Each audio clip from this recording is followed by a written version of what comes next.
Hello everyone. एक doubt जो कि ड्रॉपर स्टूडेंट के माइंड में स्पेशली रहता है। आईआईटी जैम 2025 की तैयारी करना चाहता है और वो ड्रॉपर स्टूडेंट है। ठीक है, ड्रॉपर मीन्स उसका बीएससी कंप्लीट हो चुका है और बीएससी के बाद अब उसके माइंड में ख्याल आ रहे हैं कि उसको आगे क्या करना चाहिए। बीएससी अगर कंप्लीट हो चुकी है उसके बाद हमें क्या करना चाहिए? एमएससी करनी चाहिए क्या? मतलब एमएससी लाइक लोकल कॉलेज से कहीं पर एमएससी जहाँ पर अटेंडेंस इम्पोर्टेंस ना हो, या फिर हमें बीएड कर लेनी चाहिए? किसकी वैल्यू ज़्यादा होगी? हम दोनों की आज इन दोनों की ही बात करेंगे। सिर्फ अगर आपका टीचिंग में इंटरेस्ट है ना, टीचिंग में इंटरेस्ट है तो बीएससी करना, फिर उसका बीएड करना। लेकिन बीएड एक अच्छे कॉलेज से करना। अच्छा कॉलेज मतलब उसमें एक अच्छे कॉलेज से करने का बहुत बेनिफिट है। लाइक उसमें आप एक्स्ट्रा करिकुलर एक्टिविटीज में पार्टिसिपेट करो और वहाँ पर जो भी करिकुलम बताया जाता है बीएड में, बहुत कुछ सीखने को होता है। बहुत कुछ बच्चों के बारे में बहुत कुछ सीखने को होता है कि उनका माइंड सेटअप क्या होता है, किस स्टेज पर क्या सीखते हैं। बहुत कुछ होता है बीएड में सीखने वाला। मैं मतलब करके बस यही सोच रही थी कि मैंने को बीएड यहाँ से मैंने की वहाँ से नहीं करनी चाहिए थी। मुझे अच्छे से 3 मंथ की जैसे ट्रेनिंग होती है टीचिंग की, तो वैसे अच्छे से करनी चाहिए थी। अगर आपको ऐसा है ना तो बीएड को अच्छे से करना है तो अच्छे से करना है, ऐसा नहीं कि सिर्फ कर लिया। और उसके बाद हम लोग बात करते हैं कि नहीं जी, हमें तो बीएससी के बाद ड्रॉप लेना है। ठीक है, और ड्रॉप में हमें खाली ड्रॉप नहीं लेना है, तो खाली ड्रॉप की जगह पर हम लोग सोच रहे हैं कि बीएड कर लें। ठीक है, हाँ, आप लोग जा सकते हो बीएड के लिए। लाइक बीएससी के बाद बीएड कर लो। बीएड के लिए प्राइवेट कॉलेजेस हमें मिल जाते होते हैं। प्राइवेट का मतलब है कि आपको कॉलेज नहीं जाना पड़ेगा। प्राइवेट कॉलेजेस ऐसे मिल जाते हैं, आपको कॉलेज नहीं जाना पड़ेगा और आप घर बैठे ही बीएससी मतलब बीएड करते करते घर बैठे ही आप जेआईटी जैम की बहुत अच्छे से प्रैक्टिस कर सकते हो। तो इसमें बस एक चीज़ यूज करनी पड़ती है बीएड में कि आपको हर एक सेमेस्टर में असाइनमेंट्स बनानी पड़ती हैं, फाइलें लिखनी पड़ती हैं। वो भी कोई बड़ा काम नहीं है। लाइक बाहर से पैसे देकर आप करवा सकते हो और बस एग्ज़ाम के लिए अगर पढ़ना है तो वो भी कोई बड़ी बात नहीं है।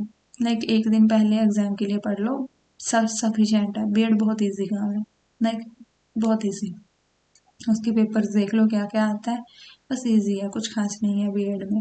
ओके, तो ठीक है। बस इसके साथ मतलब मैं ये कह सकती हूँ कि हाँ, बीएससी के साथ अगर ड्रॉप लिया है, बस ये है कि असाइनमेंट वगैरह जो मिलती हैं वो बाहर से बनवा लेना, नहीं तो आपको बैठ कर हाथों से लिखना पड़ेगा, तो मेहनत लगती है।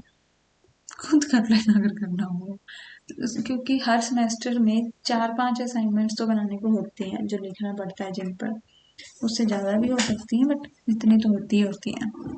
ओके, और इसके साथ साथ लाइक ये 2 इयर्स की होती है ना, तो जैसे मान लो आपने 1 साल आईआईटी जैम को देना है, तो आप 1 साल आईआईटी जैम को दो। अगर आपका हो गया तो अच्छा है, अगर नहीं हुआ तो सेकेंड ईयर उसमें चले जाओ और फिर आपको इसको कर लो बीएड को। और फिर से मतलब 1 साल पहले ड्रॉप लिया था, फिर सेकेंड ड्रॉप में भी जो होगा मतलब बीएड के टाइम पर उसी में फिर जैसे इसमें आपको मान लो आपकी थ्योरी अच्छे से हो गई लेकिन कुछ क्वेश्चंस की कमी रह गई, तो आप यहाँ पर क्वेश्चंस को सेकेंड ईयर में क्वेश्चन प्रैक्टिस कर सकते हो अच्छे से। ओके, एक बेनिफिट ये हो चुका है बीएससी के बाद ड्रॉप लेने का। फिर इसके बाद भी आपका मतलब अगर आपकी फिर बीएससी हो गई है और बीएड भी हो गई, तो इन दोनों का बेनिफिट क्या होगा आपको कि आप टेट का एग्जाम दे सकते हो। टीईटी टेट का एग्जाम होता है, एक सी टेट होता है, एक लाइक स्टेट लेवल का टेट होता है। 2 टाइप के टेट होते हैं, एक टेट होता है, एक उसके साथ और एग्जाम होता है जिसको पंजाब में तो मास्टर गेटर का एग्जाम बोलते होते हैं, बाकी स्टेट्स में क्या बोलते हैं वो क्राइटेरिया देखना पड़ता है। इसके बाद सीधे आपको क्या मिलती है? गवर्नमेंट जॉब स्कूल में टीचिंग करने की। एक हो गया ये। और उसके आगे का क्राइटेरिया अगर मैं आपको बताऊं आगे क्या होता है कि बीएससी हो चुकी है, आगे अब एमएससी का अब सीन क्या रहेगा? लाइक बीएससी आपकी हो चुकी है, ड्रॉप ले रहे हो, एमएससी में आगे एडमिशन फॉर्म फिल कर दिया है या फिर कह लो करने का सोच रहे हो, तो कहती हूँ कि आपकी बीएससी का लाइक अभी 6th सेम चल रहा होगा, ठीक है। मैं ये सुजेस्ट करती हूँ, ये कौन सा मंथ चल रहा है, मार्च मंथ चल रहा है, ओके। मार्च मंथ से लेकर जो एमएससी में एडमिशन होनी होती है वो अगस्त मंथ ले लो, ठीक है। अगस्त मंथ में आपकी एमएससी स्टार्ट होती है। मार्च से लेकर अगस्त मंथ तक आप theory work, theory plus question practice, अगर आप मार्च से लेकर अगस्त मंथ तक थ्योरी और बेसिक से मतलब क्वेश्चन प्रैक्टिस असाइनमेंट्स जो मिलते होते हैं, अगर आपका ये हो जाता है तो मैं कहूँगी कि आपको एमएससी में एडमिशन, अगर ये दो चीज़ें कर ली, थ्योरी कर ली और क्वेश्चन प्रैक्टिस कर ली एमएससी में एडमिशन लेने से पहले ही, तो आप फुल ड्रॉप का सोच सकते हो, ठीक है। ये दो चीज़ें हो गई हैं। अब मेरे पास पीछे क्या रहेगा, सिर्फ एक चीज़ करने को रहेगी, मुझे क्वेश्चन प्रैक्टिस करनी है। क्वेश्चन प्रैक्टिस करनी है कौन से मंथ से लेकर कहाँ तक, मुझे क्वेश्चन प्रैक्टिस करनी है। फिर अगस्त से लेकर स्पेलिंग सही है, जनवरी तक क्वेश्चन प्रैक्टिस टेस्ट सीरीज वो सब कुछ करना है, ठीक है। तो आप फुल ड्रॉप ले लो अगर ऐसा सीन चलता है, ठीक है। दूसरा सीन क्या हो सकता है, दूसरा सीन ये होगा कि अगर फुल ड्रॉप नहीं लेना है, ठीक है, आपका थ्योरी हो गया, आपका क्वेश्चन प्रैक्टिस हो गया, थ्योरी हो गया और क्वेश्चन प्रैक्टिस हो गया, अब आप एमएससी में एडमिशन ले लो, ठीक है। एमएससी में एडमिशन लेने का क्या फ़ायदा होगा, फिर आपको थ्योरी पर ज़्यादा ध्यान नहीं देना पड़ेगा, आपको डेली के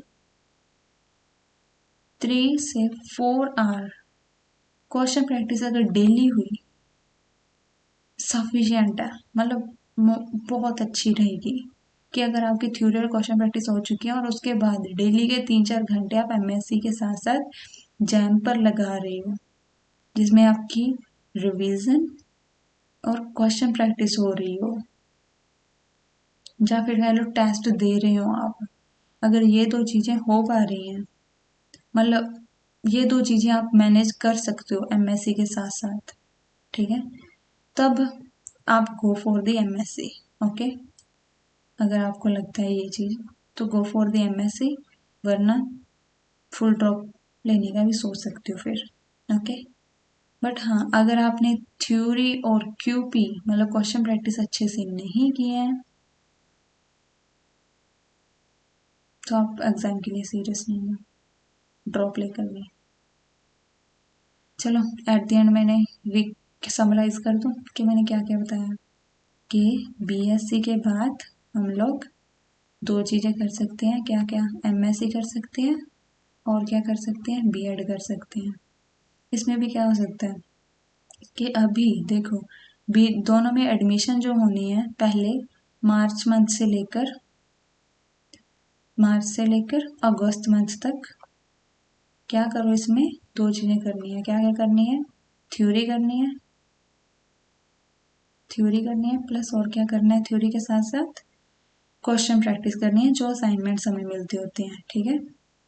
और ये दोनों चीज़ें मार्च से लेकर अगस्त मंथ तक अगर आप कर लेते हो, मार्च से लेकर अगस्त मंथ तक अगर आप दो चीज़ें ये वाले कर लेते हो, क्वेश्चन प्रैक्टिस और थ्योरी वर्क, उसके बाद चाहे आप इधर जाओ चाहे जाओ इधर, कोई फर्क नहीं पड़ेगा, ठीक है, कोई फर्क ही नहीं पड़ेगा, क्योंकि अगर आपने ये दो चीज़ें कर ली हैं उसके बाद बस आपको 3 से 4 घंटे डेली के रिवीजन और क्वेश्चन प्रैक्टिस पर चाहिए और कुछ नहीं, ओके। दिस इज एंड, उससे पहले जो बातें कही हैं वो उस चीज़ से देख लेना। Now bye, tata, take care.